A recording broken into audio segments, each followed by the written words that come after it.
I always make the joke, like I would never convince my grandma to invest in Bitcoin, right? Like I know my audience, I would never do that. So it's the same thing with AI. My goal is truly to democratize AI access and literacy. So I want to give you the good and the bad and then hand it over to you and you make your own decisions. And welcome back. This is Chris G with the Titan's Tale. And today we're going to talk about some interesting stuff. Things that everybody's probably, well, if you haven't heard about it, then you're going to. And I imagine you probably heard about it anyway. It's called AI. And if you know what that is, that's artificial intelligence. And we have an expert today, an AI practitioner and educator, Ashley Gross. Welcome, Ashley. Thank you for having me. I'm super excited to be here. Well, I'm glad. Now, we inspire empires here at the Titan's Tale, and we're going to tell some stories today, and also going to talk about how AI can build that empire, right? Yes, absolutely. Well, tell us a little bit about yourself, if you would, before we get started in our conversation. Sure. So I think the most interesting thing would probably be, how I got involved in AI. I didn't have any technical background before 2020. I was pregnant with my son, who's now 3, and I just knew I needed to turn my 40-hour work week into a 15-hour work week before he got here because I knew it was going to be crazy. I didn't know how crazy, but I knew it was going to be crazy. You And I was right. underestimated. I was I was right. Yeah. Call that mother's intuition. But so I just started using AI to really just hone in my work week. I developed 53 AI use cases on my own. And then I've been a marketer for 10 years, right? So I was doing all of this stuff just purely to get more job satisfaction, more time, more value with my family. And so in 2022, before ChatGPT boomed, the CMO at the enterprise company I was working for at the time, she said, "Hey, everybody knows who's the AI girl. You're really excited about AI. You tell everyone about it. Would you be interested in seeing, if our marketing organization can take it on?" And at the time, we were like 103 marketers. And I said, "Sure." I had no idea what I was doing, but it actually ended up paying off incrementally because I didn't approach, this problem through a technical lens. I just went to every department and I was like, "What do you hate about your job?" And they gave me, the things they hated. And I was like, "Cool. We're going to find a way to automate that because I don't want it to replace you. And I want you to keep doing the things you like. I just want to get rid of the things you don't like because when you're happier, then our customers are happier. Our brand is better. Everyone's happy." And so we rolled out all the LLMs. We developed all the use cases, and all of that's really cool. But I think the biggest, eyeball that I've gotten so far is 3 months after implementing those LLMs, we overachieved our pipeline of 90 million and hit 115 million just to quantify Oh, the impact, right? yeah. So when I saw that, I was like, this is bananas. This is wild. But also, like, immediately after that, thought was the people that would benefit the most from this are small business owners and entrepreneurs. So I was like, okay, there's something here, right? There's something here. Something needs to be done. We need to democratize the AI access. We need to bridge this AI literacy gap so that not just the corporations and the enterprises have this. And I need to figure out a way to use my non-technical background to translate this to people just like me and get them to feel empowered and use it to enhance themselves and build businesses. And that's what I did. So I built a community. I keep it affordable. They get to meet AI founders every week and test their tools out for free and learn in a community of like-minded individuals. And then I also teach a course on how to build a business using AI in 10 days. I'm a generative AI strategist, board of Mhm. director, all the things. But yeah, that's a little bit about me. Now, we're going to come back to that community thing Sure. in a minute here because I still have a different question I'll ask you. What's an LM? What do you call it? And then LLM. yes, what is that? So, in non-technical terms, a large language model is like a special computer. And so, when you think about AI, there's different versions of artificial intelligence. And I'm not gonna go down a rabbit hole, but it's basically like if you were to go to a doctor and you went to a generalist instead of a Hmm. specialist. Okay. Sometimes it's fine to go to a generalist, right? Like if you got a common cold, a common injury, you can go to a generalist and it's totally fine. But sometimes you have to go to a specialist to get that special level of care because that's how they are trained. And they just have that, that exact training and that specialization that is perfect for the problem you have. That's an LLM. So some of them are really good at certain tasks and some of them are generalists. And so to be able to understand how you can best be productive with them, it's kind of important to know, what each one is. And I don't even think that it's important to go down a rabbit hole. It's just like ChatGPT, right? It's called Chat GPT. So you chat with it. That's what it's known for. So if you think about it like that, then the next time you go to play around in ChatGPT, you're like, it's conversating with me, but it's trained to conversate with me and predict the next word. It's not great at coming up with a business plan for me and projecting financials because that's not how it was trained It's to not communicate. designed for that. Okay. Exactly. So you're the expert in the AI, and I like to think I'm the expert in the well, you're expert in utilizing AI. How's that sound? And I'm like to see myself as the expert of using technology to free ourselves up, from the day to day, like to talk about. So when you mentioned that you went around to each department and you asked them for their things they hated to do, and that usually the easiest way. That's actually probably the easy list. What did you weren't able to do all of them, I'm assuming. So I had them limited to three. I had Okay. them so three per department. And it was really important to do it that way because, AI for a lot of people is a fear, right? Like they Hmm. don't understand it and so they're afraid of it. So if you approach people and you're like, "Hey, let's just figure out a way to use AI tools to expedite your workflow." You're still going to have to be the human in the loop that signs off on this, right? Like you're still responsible for this, but instead of you having to do all this manually, we're going to figure out a way to take your workflow and make it so much faster with AI. And so having that approach, everyone was more, excited and motivated and internally bought in. But then also from there, I went to the directors of every single department and I said, what is the business's problem this quarter? And that specific quarter, it was revenue. And so instead of every single director saying, like, well, it's product, well, it's marketing, well, it's sales, they were like, hey, well, design knows that short explainer videos convert really, really well. So that's how they can contribute to solving the revenue problem. And then product said the same thing, and then you get this really nice internal buy-in at the top level. Hmm. And so, when you're an employee in the trenches with other employees, you are so in it that you just need to have that same perspective. And that's why I was like, I have things that I hate doing. What do you hate doing? Cool, let's figure that out. But then at the top level, I'm like, y'all need to talk, right? Like, we need to figure this out.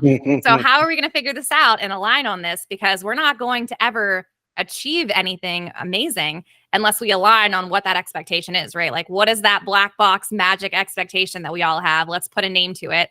Let's figure out an ROI formula and then we can hit the ground running. But until everybody aligns, which thankfully they did immediately, I can't imagine what it would have been like if they didn't. But that's the best way to do this because you have to be empowered as an employee and have to look up at your directors and be hearing the same things that you're hearing from their level at your own level. Otherwise, it's like, well, my manager's telling me not to focus on this, but you're telling me to, and like he is ultimately responsible for my promotion, right?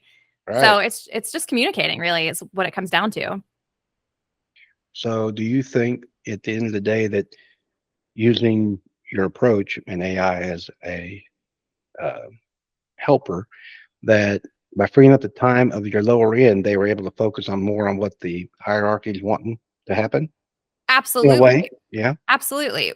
And also too though, I think that we just get so caught up in I don't know if it's, egos or we just have a million things going on and we're inundated, but people stop communicating and active listening.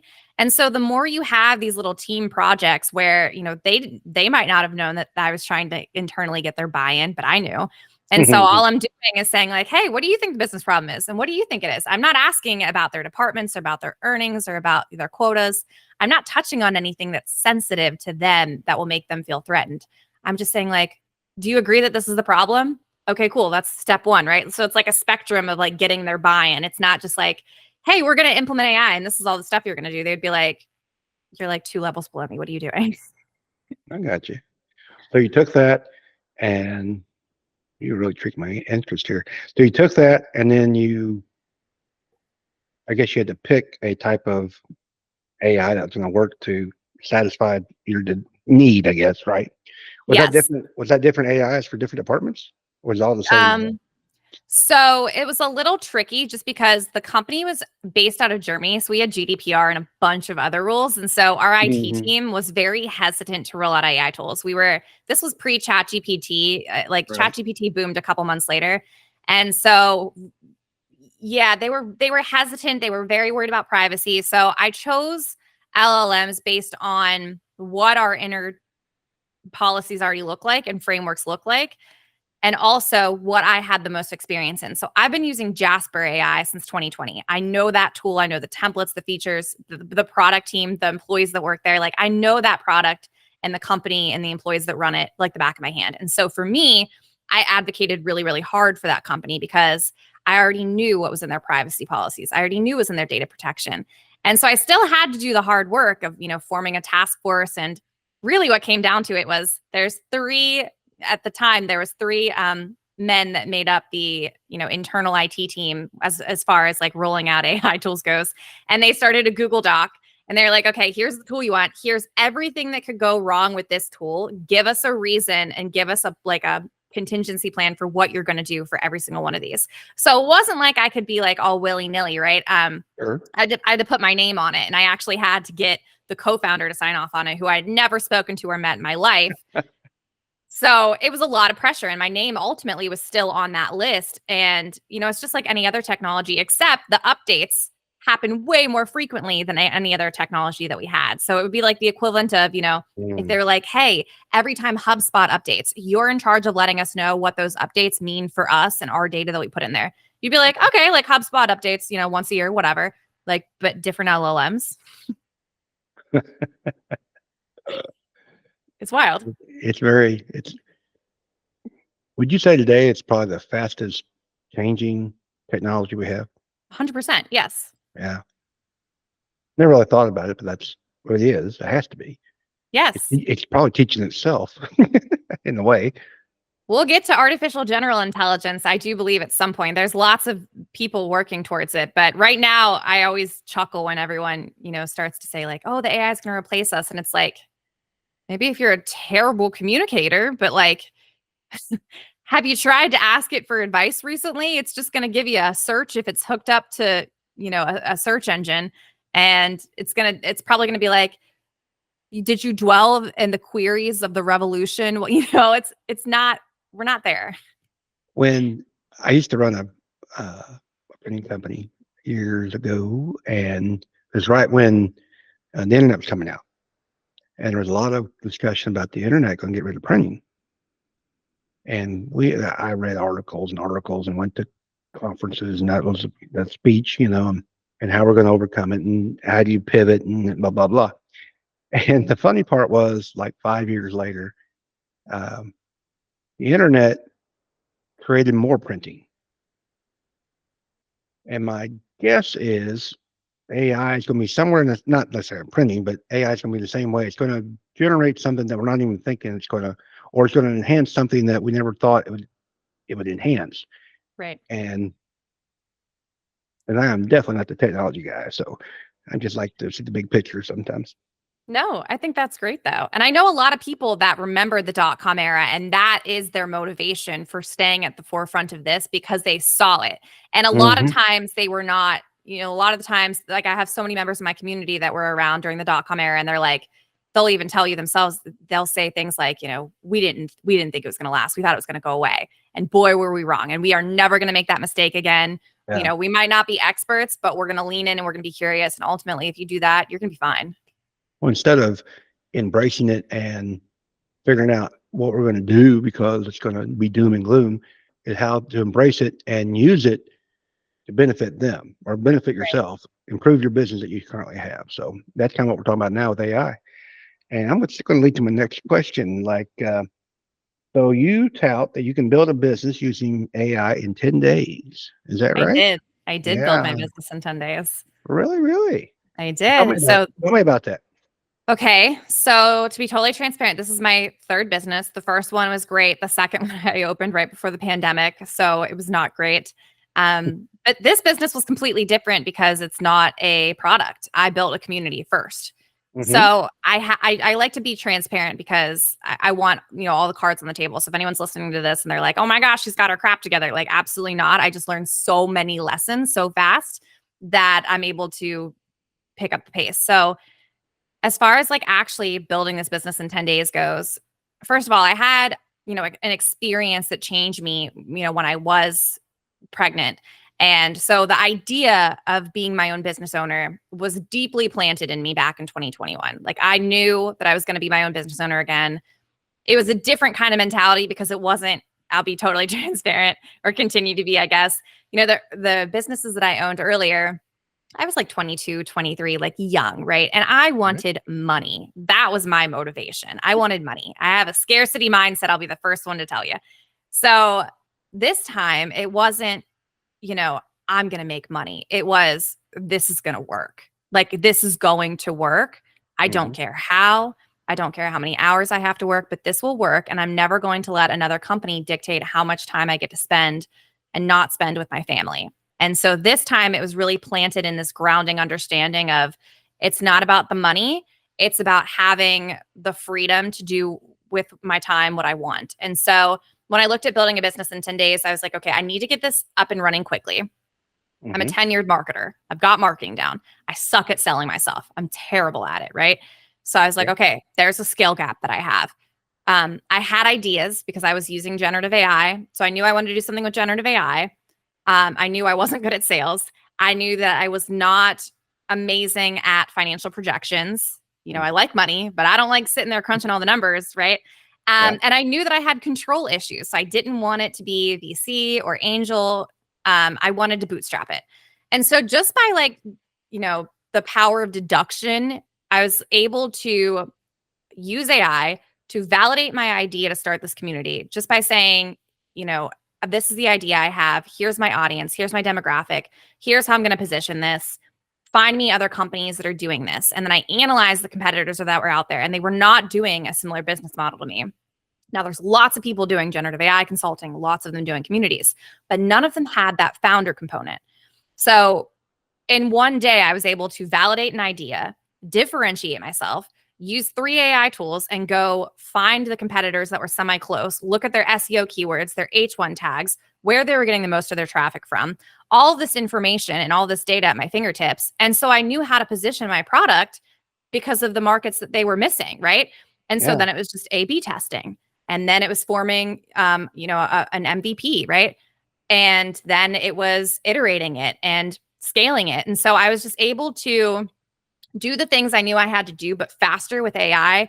Because if you have an AI first approach, in my opinion, in my head, I'm thinking, if I have to do this more than twice, there is an automation that needs to happen, right? And as far as AI tools go, as long as they're vetted and I know that they're valuable, Mhm. then it's worth it. But I'm not for this whole time sucking using AI just to use AI thing. I'm very strategic with what I do. So I have an ROI formula for time and I have an ROI formula for money. So when it comes to things like creating a business plan with SMART goals, I knew I wanted to get crowdfunded. And so I knew that I had to have that. So I was willing to pay for the specialist LLM that could do that so that I didn't have to spend my time using ChatGPT's free version to replicate the same thing, because I knew it would suck my time up. That's not really what it's intended to do. And so I spent the $40 on the specialist LLM to do it. So that's really, I mean, that's really how I did it. I know it sounds like this big bad thing, but I just took, and this is how my course is too. I take these concepts, and the first course is, idea generation and validation, and then we move on to market research and competitive intelligence. And you don't realize that you're forming a whole entire business plan with financial projections, and you're ready to go take that plan if you wanted to and go get it, funded. But that's what you're doing. And if you break it down into an actionable plan, and you understand the purpose and the intention behind it, and you're not just going through the motions like, oh my God, I got to get this business going. I'm going to just crank this out, EIN number, whatever, we'll store that for later, don't have a bank account yet. When you break things down and you make them more accessible for yourself, you're doing yourself a favor, because nobody's a great multitasker. If you try multitasking at so many things, you're going to start sucking at everything. And so you got to really pick where you put your time. And so for me, that was marketing. I knew that I needed to get it off the ground, and I could get it off the ground first. And I really just needed to get my ducks in a row with the legal paperwork and the business plan and the SMART goals, and get connected with other people that could help me get there. And that's what I used AI for. And that's really how I did it. That's it. Well, if I'm a listener to the Titans Tale and a couple different things, let's say I'm a new to the business, want to start out. Your plan is help them to take the idea and run with it, right? and then Yeah. I guess verify it really, because not all plans are good plans, but you don't know until you test it or do some research on it. So you use AI to kind of do that, right?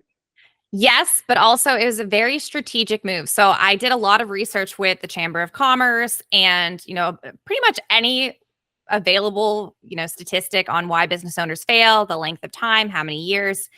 I just like read and poured through all of that. And so it ended up coming out that the three main reasons for the most part that startups don't start Hmm. is poor product market fit, bad business plans, and lack of skills and or finances. And so I was like, oh, well, if people could find the answers faster, right? Like if these are our problems, then we just have to find the AI tools that are specialized to solve those problems. And that's exactly what I did. It's not even reinventing the wheel. It's so much easier if you know a problem and then you go vet the AI tool that is specifically designed to solve that problem. So now I'm not spending all my time just trying out all these AI tools and hoping the dart lands on the dartboard. I'm saying, like, here's the reasons a business can fail. Here are the AI tools that will prevent it from failing. So now it's on you. You can do it. And I'm telling you, you can do it. So are you going to do it? This is amazing to me because I know what ChatGPT is. And I guess there's a 4.0 now. Is that right? Yes. And the only reason I know this because I have a business partner who he's the techie guy. Mhm. I let him do his thing. I like doing my little podcast, and he loves ChatGPT. And I didn't know there was any. I assumed they were all the same, just a different brand. But you're telling me that they might run on the same technology, but they're all. I heard in this part you train API, train them too, right? Yes. How All they're right, trained is completely different. so they're all trained differently based on a particular goal, or Yes. is that right? Am I saying that right? Yes. Oh, Yes. where And would then I find a also, directory of those different type of? so you hit the nail right on the head. So I think that the main issue right now and why a lot more entrepreneurs aren't using it is fear and lack of skill because it's not accessible at all. So if you were to go to I'm not going to name names because of watch like one of them is going to be listening to this podcast, but if you were to go to like, four different AI vendors websites Okay, and try to figure out where your data was stored. And or let's just take a step back, right? If I sure. wanted to vet four different AI vendors and all I want to know is if at any point in time I'm uncomfortable, I get to click a button and all my data is deleted and I get to walk away and know that like that's clean, right? Like unsubscribed, I'm done with it, I don't want it anymore. They're not all equal. And they're not really held to the same standard by anyone. And so this is where it starts to get understandable why people are so on edge because Hmm. there's nobody penalizing them. So I always say you need to hold yourself accountable because if you're using this, you should know what you're doing and it's your data. So you very much have everything to lose in this. You have the most skin in the game. Sam Altman is making billions of dollars and you are helping him by paying to use his tool and train his tool, right? So like good for him, but also realize that that's what you're doing. Sure. And so there's like that part of user accountability, but there's also this part of vendor accountability. And so that's where the enterprise experience really helped me thrive because I had a 3-page PDF. So when I was vetting these vendors, I was grilling them. I was asking for them to give me the worst bias that they missed, that they let go live. I was asking them for the amount of hallucinations per minute. I was getting really nitty gritty. And we should. We're looking at the worst iterations of generative AI that we're ever going to see in our lifetime. They are not mitigating bias. They are hallucinating. There are data security breaches. And that's okay. I mean, it sucks. It's not okay, but it is what it is. To But be just be expected, it's honest. so early in the game. But just be honest with everyone because we need to know where your capabilities end. So we can prepare ourselves and know where our skill level needs to be in order to use these tools safely. So when you say vendor, in my mind, I'm thinking a lot of different things. But is this a company who's using AI and they've trained it for their own purposes, or is this a vendor who's offering different versions of AI? Can you define vendor for me? Yes.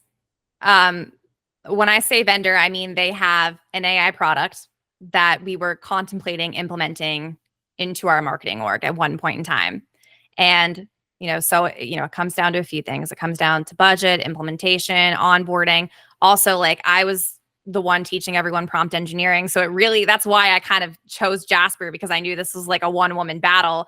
And I was like, well, I already know that technology. So I can do all these other million things, but I know that technology like the back of my hand. And so that made everybody else confident, because if they had any, issues, questions, like I was the go-to girl. So yeah, when I say AI vendor, I mean a company that creates an LLM that you can implement. And you've heard of the Okay. ones we were talking about, Sure. you Sure. know them. So let's talk about Jasper real quick. So Jasper provides. Do they provide more than one LLM? So the fun thing about Jasper, and ultimately why they are, in my opinion, one of the safest, is you're not training their algorithms. Your data is only shared with Jasper, and it's to make your experience better. So if you're using, they have like 100 and something templates. So you are training their LLM, but Hmm. it's immediately helping just you. And so with Jasper, instead of web browsing, we had Google Drives. And so everything that was publicly accessible and online for the company, we fed it into Jasper, and we gave it all of our templates, right? Like our content templates, our design templates, our blog templates. And so it was trained on how to not only tell our story and what our brand voice and tone was, but its knowledge base was just our information. So we were just getting the information that we wanted and not having it hallucinate like, say ChatGPT would, because it's browsing the web. Hmm. The reason I asked, so if I wanted a AI for creating a business plan, Mhm. and I wanted an AI for creating the accounting or the cash flow budget, is that the Mhm. same vendor? Do I go to Jasper and say, here's my two needs, or do I go Jasper for one need, then I got to go Yeah. find another vendor for another need? Yes. So, and I think that the larger the company is, the more they want to consolidate. So, the more they are likely to go with a generalist, just for the sake of, that's different skills and different technologies that you have to teach a bunch of people. And that gets hard to manage. Hmm. But for example, you brought up financials. So, Wave is a great company, and they're an LLM, and they are purely meant for financial automation. So, you can file your taxes, you can send invoices, you can get paid, you can send quotes. I use Wave, and I actually teach that tool in my business course, because you can automate sending invoices. So if you're a freelancer, an entrepreneur, if you still have a 9 to 5, but you want to dip your toes in entrepreneurship and start taking some consulting gigs on, that's a huge manual task. Usually when you're a contractor, you do a gig, you send an invoice that day, and like, who has time to remember that? And then if you don't remember that, you don't get paid on time. But you can Yeah. automate it every 2 weeks or every month or whatever you decide on, to automatically send that vendor invoices. And same thing, like in reverse, right? So if I constantly am paying people, or they need to pay me, I can automate that when they get that receipt, it is due on the day that they receive that receipt. And it's like Calendly too, right? Like calendar automations. I have Yeah. Calendly. So anybody, regardless of where I'm at, if they have my Calendly link, they can book with me. That's great, but it also can be not so great, because if I have an empty afternoon and I'm like, all right, we're going to the store, let's go, and somebody's booking with me and I'm not home, I'm like, oh boy, okay. So then I have Reclaim AI, which is another calendar AI tool, but it's a productivity tool. So all I do Hmm. with Reclaim is I add buffers. So regardless of where I'm at, if somebody books me a meeting with me on my Calendly, Reclaim automatically schedules a 15-minute buffer before and after that call. So then I don't have to stress about anything, and I could do 30 minutes, 45 minutes, whatever. But it just makes consistent, boundaries and routines in place, which I think is really important for entrepreneurs, so you don't burn out. Even making sure that you have consistent lunch breaks every single day. That's a lot. That's doing a lot for entrepreneurs. We're sponsored by Prospect HQ, which is very similar to what you're talking about, but I wouldn't consider it AI. Yeah. I mean, you set up those things, and once you set up the workflows, they work just like you're saying, but Yes. there's no intelligence in it, I guess. There's Yes. automation, but not intelligence. So, Yes. but they are, well, Prospect HQ has some AI features. I'm not sure how that works. So that's my business partner's deal. But anyway, No. let's change gears a little bit. Not much, but let's talk about your community. Well, how's your community work? So it's $20 per month. And for a very affordable price, every single week they have 3 events, and it's the community's choice. So I say, like, here's the events you can pick from, and 2 are pre-recorded and 1 is live, and it's always taught by me. And additionally, I bring in one AI vendor a week, and there's a podcast element. So I bring them on and I grill them about data security. What are you doing with it? How are you proactively mitigating it? All these questions that we all have, expectations for. They answer them, and then they give everyone in the community free access to their tool for a week. So instead of relying on the news and just being inundated constantly with like the sensationalism and the updates and like the he's doing this, well, he left this company and this, it's just so loud. So instead of having to rely on the news, I'm bringing in the actual founders that are building the technology every single day, and you get to ask them questions and play around with their tools. And the whole purpose isn't, to push AI on people, because quite frankly, I always make the joke, like I would never convince my grandma to invest in Bitcoin, right? Like I know my audience, I would never do that. So it's the same thing with AI. My goal is truly to democratize AI access and literacy. So I want to give you the good and the bad, and then hand it over to you and you make your own decisions. But when you're a part of the course and the community, you have course catalogs. So we have, Claude, ChatGPT, Gemini, Perplexity. You can take course catalogs. I've created all the information and materials for them. And, it's fun because everybody's coming from a different background. They all have different ages. Geographically, they're all spread out. And so you'll get some people that are really curious about one subject, and then some that are completely curious about something else. And it's just like one big melting pot, right? Like they don't actually have to have a lot in common, because their one mission is to learn how to use AI and adapt their skills to it. Like I don't have any community guidelines or rules. It always cracks me up when I join a community and they're like, don't do this, don't do this, don't. I'm like, what is this? What is happening here? Like in my community, it's not like that, because everybody has that central mission of, they want to figure this out. Sure. Tell me a story or like a case study Okay. of how you have duplicated or helped somebody duplicate what you've done before. Okay. So I have a few good stories. Which one am I going to pick? So there's a member. I'll pick them all. No, we only have so much time, but go ahead. There's a member of my community, and he's really special. So he like had a rough upbringing. Like he's openly said to people before, like this is part of his story, and he's really proud of it and takes ownership. So he's been, in and out of prisons, didn't have a great upbringing, just purely because of the environment. And he didn't really realize what else was out there, because that's what he grew up around. And so once he got out, he was like, I'm not going back in. Like I need more. I want more out of life. And so he started a shop, like a retail shop, but it was a storefront shop. And so, he started one, he ended up having multiple chains all over the West Coast, and in Ohio. And then a couple of years ago, he was like, okay, I don't want to have something that I have to physically go to every day. And I mean, I would actually call him an influencer. Like he's like a motivational speaker. Like he could easily stick with this and be fine and retire and like live a great life. But he was like, I just want to do something different. And so he didn't know what he wanted to do, but I heard him talk one time and I was like, have you ever done public speaking? He's like, well, I do it all the time on my Instagram. I'm like, but like traveling and doing it. And he's like, well, no. Right. And I was like, well, do you want to? And he's like, that would be a dream. And I was like, okay, great. Like, here's how we're going to do that then. And so it was really just, we looked at what was holding him back, and it was these stores, and he didn't want to let go of them yet, but he didn't see the need for a brick and mortar. And so we worked on spending the first couple months transitioning from the brick and mortar to having his Instagram, which has, a couple thousands of followers, be able to shop on his Instagram. So he's still posting every day like he likes to. They're now able to click on his pictures and shop. He no longer has to go to the store. We phased the brick and mortar out. He didn't renew his leases, so then he's saving overhead. And then as far as his speaking goes, he is a motivational speaker. And he just talks about how you can literally transition careers using AI, which is perfect because that's literally what he just did.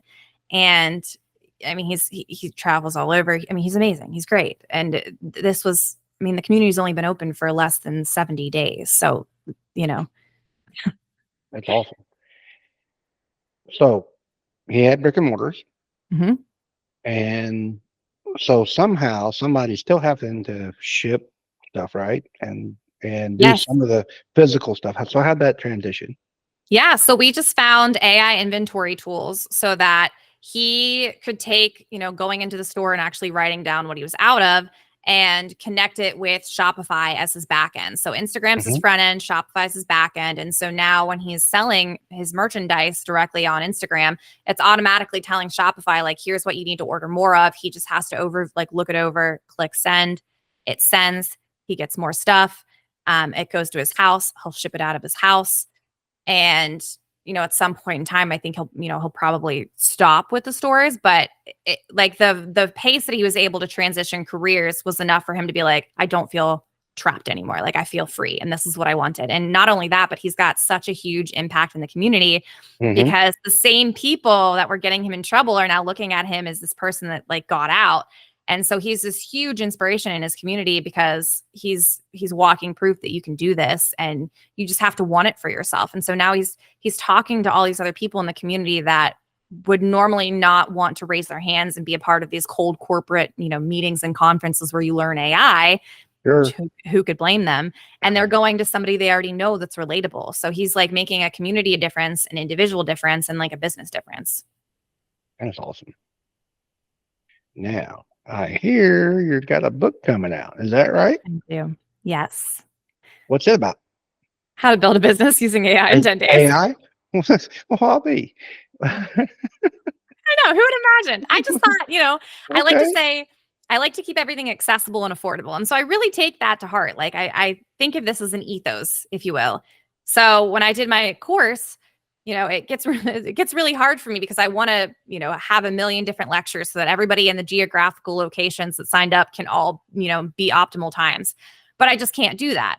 And so I was like, okay, well, how can I make myself more accessible without actually having to have conversations with hundreds of people, in my DMs? Because I would love to get to them. I don't have the time.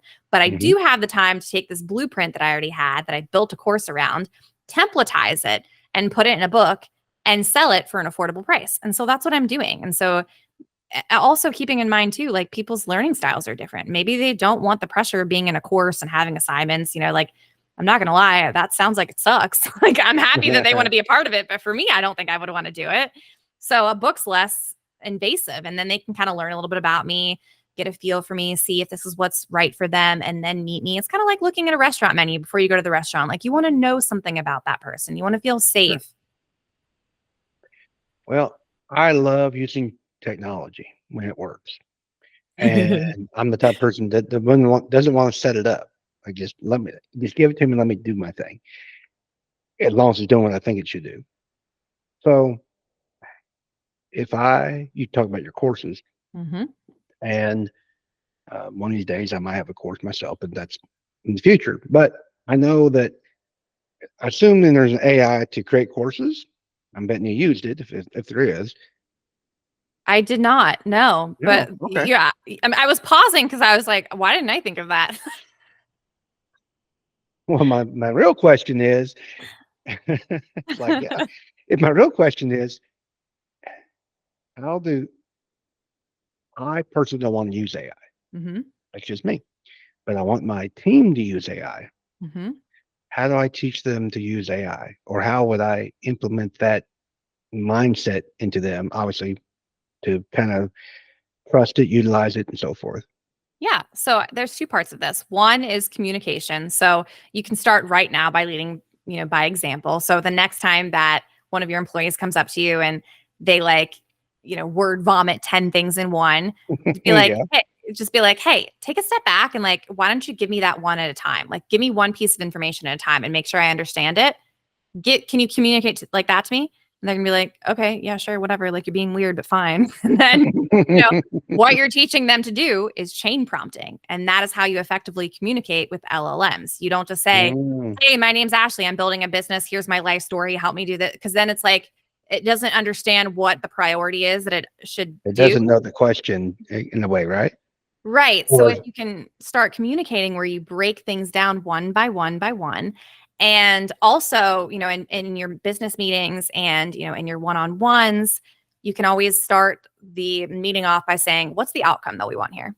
And now I'm sure everyone will look at you like you're an alien, but like after a few times of you doing this, they will start to mold around you because they're going to say, oh, wow, he wants to know if we know why we're here? Like, what is our contribution to this meeting? And like, what is the outcome we want? We're expected to know what we want. We're not just coming here to sit down. I'm not saying that they would. I'm just saying this is how you can start implementing it, because a lot of the times people are using AI and they don't know why they're using AI, and they're not communicating effectively because they don't know why they're using it. So that's how you can work on their communication. And then also, you always, I crack up because I know a few people like this, but there's always a few people in the organization where you'll be like, hey, what's the problem? And they'll rattle off like a million things and you're like, but what's the problem? And just getting them to be like, there's That's what's time. wrong. But what's the problem? Like, what is the problem, right? Like, conceptualize it, wrap it in a bow for me. I don't need the whole story. I don't have time for the whole story. Oh, okay. The problem is this happened. Great. Let's go solve for that problem. But like, if you tell me 10 different things and waste 20 minutes of my time, I could have solved your problem. You could have been back to work and I could have done two more things.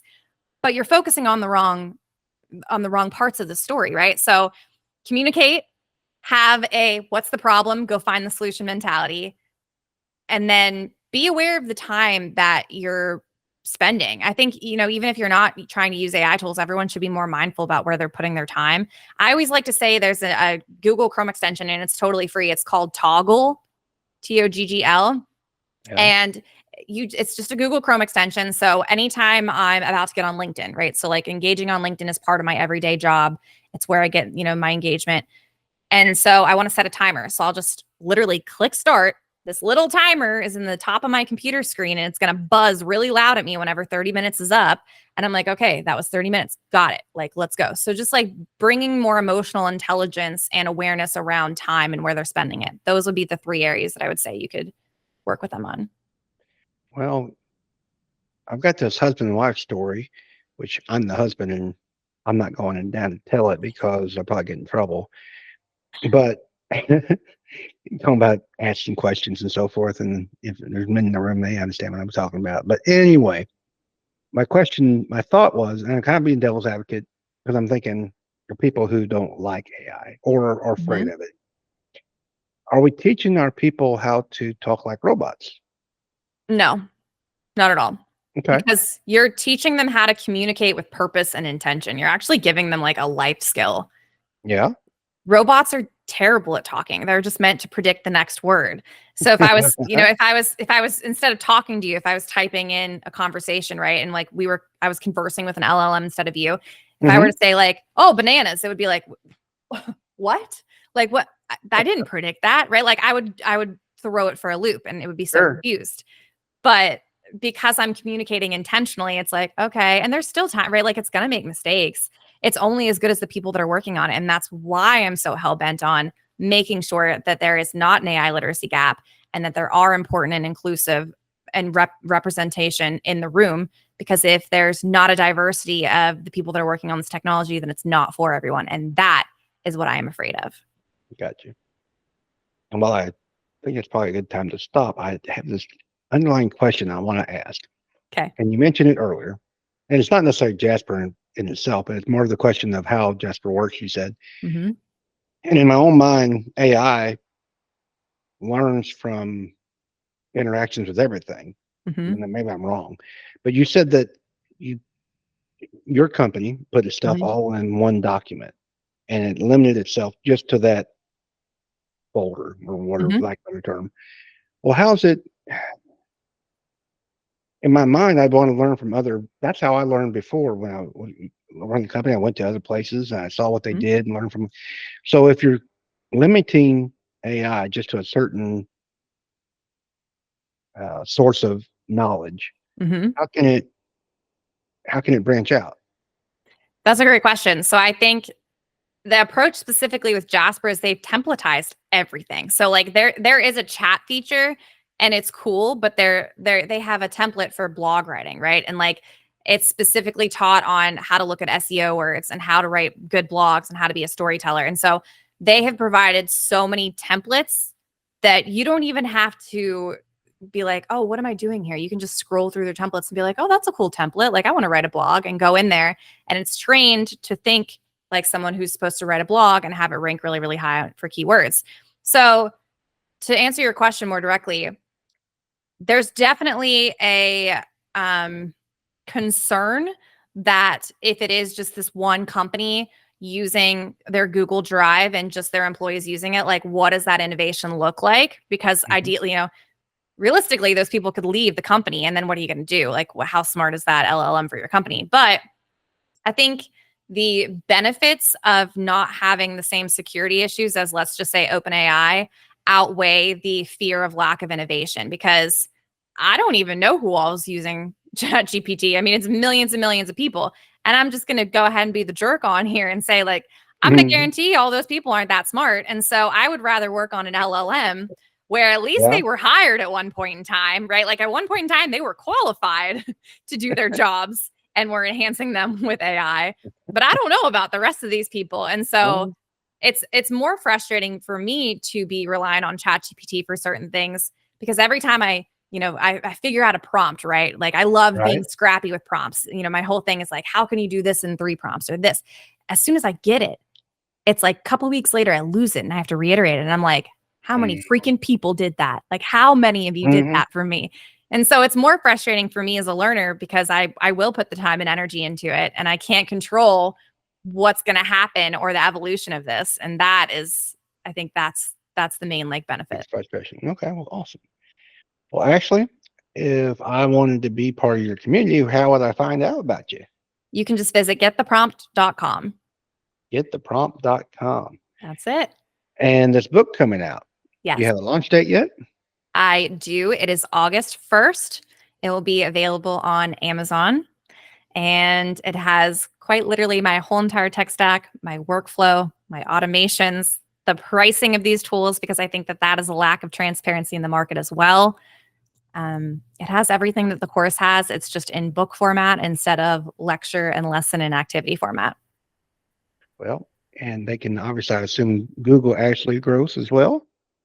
You should probably LinkedIn me, because Gross is a very common last name. I've done it once and I did not Really? even rank on the first page. Yeah. No. I never really thought about that. We talk about names. Anyway, we had a little chat before we started here. So anyway, all right, go to LinkedIn, go to Amazon as an author, Yes. and there we can go from there. Well, actually, thank you for your time today. You are a titan in the AI world, and thank you for sharing. Thank you. All right, bye bye.